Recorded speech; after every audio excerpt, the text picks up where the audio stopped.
So the medallion. So there's this huge strike because during the Great Depression, of course, what happened is that the fares went through the floor because it's Great Depression. Who has money for a cab? At the same time, millions of people are laid off. Driving a cab is sort of the employment option of last resort for many New Yorkers, and so there were more and more cars on the road. So you've got tons of cars on the road and not enough work to go around. So drivers went on strike demanding regulations. 2 years later, the city delivered something, which was the taxi cab medallion, which is this essentially a license that you would have to buy from the city that you mount on the hood of a car, which gives you the right to accept street hails below West 110th Street and East 96th Street, so like the most moneyed part of Manhattan. Um, the city issued a limited number of medallions, and initially they couldn't even sell them all. But because the number was fixed, when demand began increasing, suddenly this thing, which is in effect just a license, became very valuable. It went from being a permit that a worker needs to do their job to being essentially a form of capital.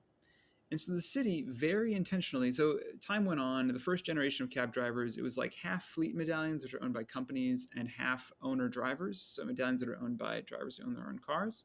The fleets became unionized in the 60s largely. And so there's a large union. There are even people here who are getting a pension still from the union that was created at that time. Not a great pension for what I understand, but a pension nonetheless. The union had all sorts of problems. There was sort of a two-tier system. There was a militant rank and file movement in that union, which put forward a really, really profound and I think inspiring vision for change. There's a pamphlet called Taxi at the Crossroads, which is this rank and file vision for a socialist transformation of the taxi industry, which I find very inspiring. But fast forwarding a bit, the first generation of medallion cab drivers retired in like the 60s. They've been driving for 20, 30 years.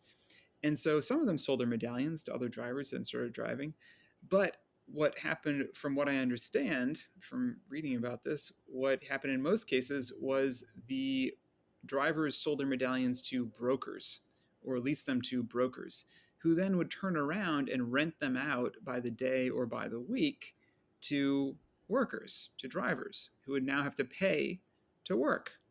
So the medallion turned into a form of capital, which turned into a pay-to-work scheme, which is the structure of the taxi industry today. Making matters even worse, there was a union that existed in this sector, Local 3036.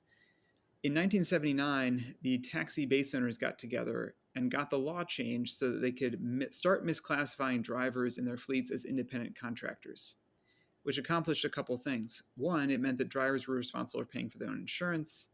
Two, it meant that the minimum wage laws would not be applicable.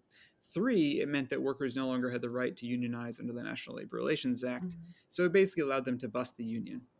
So the union became, for what I understand, kind of dependent on the fleet owners for its own existence. So the union began to depend on the capitalists to continue to exist, which is not how it's supposed to work, as anyone knows.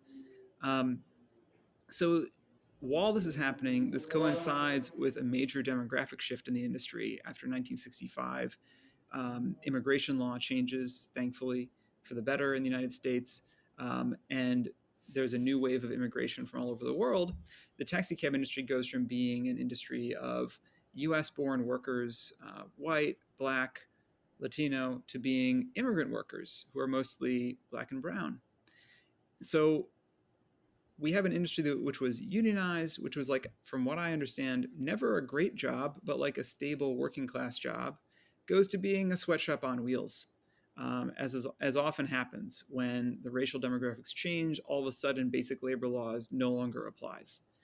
So from what I understand, this was actually a pretty horrible job since 1979 at the very latest.